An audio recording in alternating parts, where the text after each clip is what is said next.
Hi, this is Angel Jones. I love great conversations where life's journey is communicated not only through words, but tones and emotions. Explosive expressions that allow you to feel what they felt and learned. A fool learns only from his own mistake, while the wise learn from their own and from those others have made. Thanks for being here with us.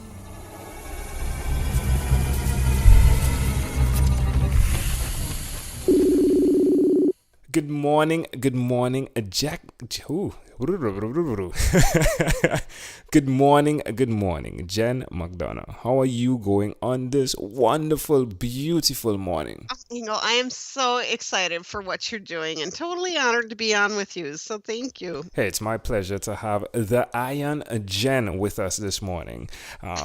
Tell me, which of your talents is responsible for us meeting? Oh, you know what? I am loving helping people build up resistance, overcome fear, and kind of reduce stress. And we kind of run in the same circles. And Yes. so I just love what your project is doing. And so getting to help people and making an impact is how we probably met. You all are amazing, absolutely amazing. I highly endorse and I tell so many people when they ask, so how did you, why did you, there's so many questions. And I said, just being by Dan Miller's and sitting there and like a lightning bolt, the inspiration to complete what I was doing. It is a place of magic, isn't it? Oh, yeah, Dan Miller is amazing. The crowd that he brings to the sanctuary, to his 48days.com radio podcast, as well as the 48days.net site, is really inspiring. They're usually the people who have some sort of live it forward type heart, serving Yeah. heart. And so we're all drawn together, and it is kind of magical. It is, it is. I felt as though I was in Disney World, but it's like all the magic, but nature, which I love, So, Yeah, the sanctuary where he lives and has his live conferences is a very special place, and it's hard to describe unless you've been there, and then you're like, "Oh, I get it." yes, yes, yes. So tell me, who did you learn the skill of helping people build up resistance from? Oh, a lot of it is based on a lot of the things that I got to do when I was younger and working with the coaches that I got to work with. So that's really where it started in my time of being an 8-time national weightlifter, 2-time U.S. Olympic Festival winner, and Hall of Fame inductee. It really started with my weightlifting coach then, who taught me a lot about persistence and resilience and how to work through pain and how to set goals and how to achieve really amazing things. And from there, it really flourished onto different coaches that I've had throughout my 25 years of working with them and really hanging out with high achievers. So yeah, it's been amazing. Why will you continue, Jan? Why do I continue? Why will Well, you? Why will you? I mean, uh, it's a great question if you really look deep into it because you're in it, right? So yeah, why will well, you?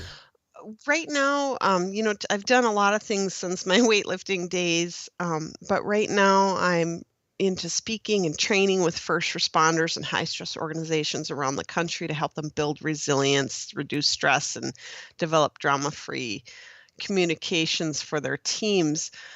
Why do I do it? It fits into everything that I was put on this earth to do, and that's really to help people live out their best life, to really live that beyond awesome life. And I know that the things that I can do in helping people may seem like they have a little impact to me at the time, but I have to remember that, just like the Dan Millers of the world, those little impacts make huge impacts on people's world. And when you impact somebody's world, you can impact their communities and their organizations. So it's really what I was put on this earth to do in everything that I do, whether it's through my work, which is speaking and training, or through my volunteer services, through the fire services, being a firefighter, or providing first, like my EMT training, first responder type training. So everything always comes back to that same purpose and mission. Hmm. Definitely doing a lot, Iron Jen. That is why you got that name, right? The I, Iron Jen. Hmm. yeah, a few things led up to that. Our Mm. family's most known for paying off over $212,000 worth of debt in 4 years, and then we went from being a couch potato to an Ironman triathlete. So the name kind of has just always stuck. I love it. I love it. I love it. I love it. I love it. So tell me one thing you've done consistently over the past 3 years. Oh, persistence and grit. Grit is really breathing through fear and moving through it. So that's kind of the basis of what courage is made up of. It's not being fearless, not having fear, but knowing that you have that fear and moving through it anyways. How does it make you feel? Both sides of the spectrum, the beginning when you decide and the result after. Honestly, Ingo, the end result is always empowerment and confidence and boldness, but the beginning part of that is always like, why do I do this? Picking things purposely that I fear or going out of my comfort zone, because I always think, oh, maybe this time it's going to be different. Maybe it's not, going to be feel empowered, confident, or bold. Maybe it's just going to be, flat out fear. And I just think when we move towards that fear and uncomfort zone on purpose on things in our life, it makes moving through fear in other areas in our life that we may not have as much control over a lot easier. Love that. Suggest to someone out there that is listening why they should do that and do it now. Oh, definitely. I think exactly what you're doing, Ingle, with this drive to a new record for podcasts. It makes impacts on people. It makes a difference on people, and that's pretty special. So I think if we're in our comfort zone, it means that we're not growing. So anytime we can put ourselves out of that comfort zone, it means that we're growing in some area. Love it. Simple equation. 1 + 1 is 2. I love it. Love it. All right, let's switch gears for a bit now. Let me invite you into my time machine that is surrounded with beautiful, warm, blue Caribbean water. Iron Jen, what is your earliest childhood memory? Oh, this was such a fun question. I actually had to ask my mom because I'm like, Mom, how old was I? When I was 3, my brother, who I adored and loved, was growing these habanero peppers, and I thought they were candy because I am a little sugarholic then. And so I just remembered having to reach up on the counter because, I couldn't see over it. And I reached up and that counter seemed so high. And when I took what I thought was candy down and bit into it, it was quite a shock. And by then I had already swallowed this pepper and the juice got over my hands and mouth and in my throat. And so I remembered having to stay up a good part of the night, just soaking my hands in water and cuddling with my family members because it hurt so much. Wow. Why do you think this memory is so clear? I think it was just such a shock of pain. Yeah, but it was also, that comfort of being comforted by my family. Yeah, I love that. I love that. So from that sort of picture, I would say from my interpretation, it's intriguing that sometimes we can reach up for something that we believe is good for us or that would be enjoyable, and then it doesn't meet our expectation. But that is part of the learning process, and having those that surround you, just like the 48 Days community, having people that are accountable or holding you accountable, then create an opportunity for you to grow thereafter. It's amazing how you're walking in that even today. Yeah, I think we all walk through painful times. You're right. That's a perfect how you describe that. And having people around you to kind of walk you through that pain or fear is so helpful. If we fast forward to when you were 12, what was your favorite song? I would say Dirty Laundry by Don Hendricks. Love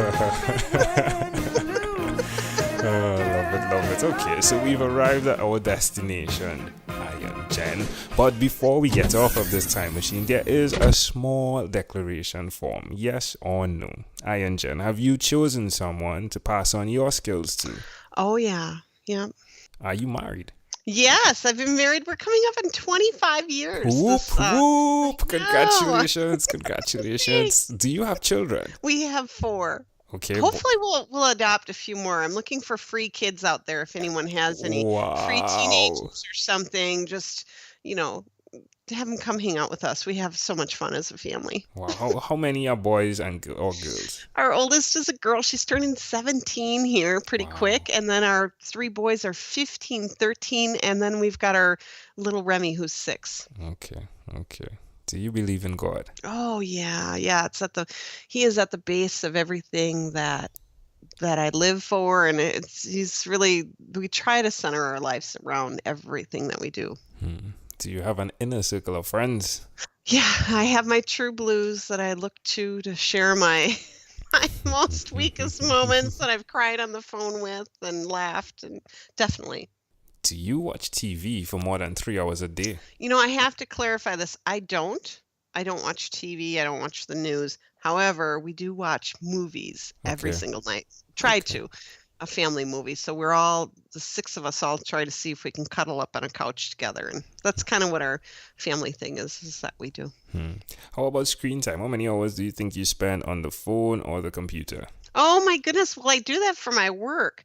So I'm probably, with my work, probably at least 5 hours a day. Okay. Okay.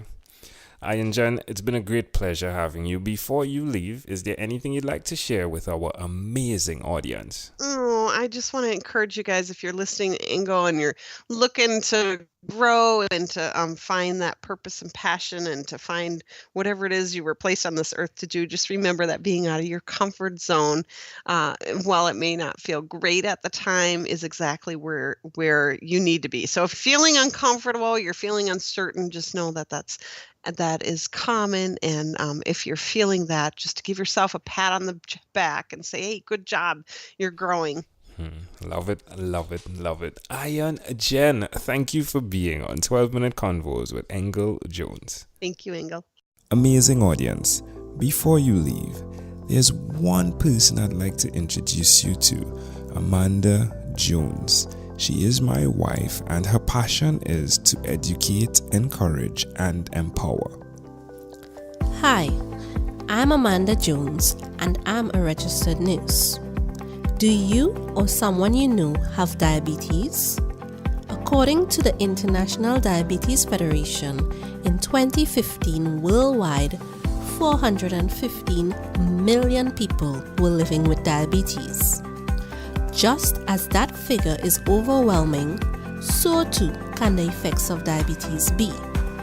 So, to help simplify diabetes for both adult and child, I've used rhymes in my books, The ABCs of Diabetes for Children and Poems for Patients, A Focus on Diabetes. At its simplest, rhymes help us to remember. If you, a child or friend, want an easy, reader-friendly way to know about diabetes, then get a copy of these books. For more details, you can go to poemsbyaj.com. That's poemsbyaj.com.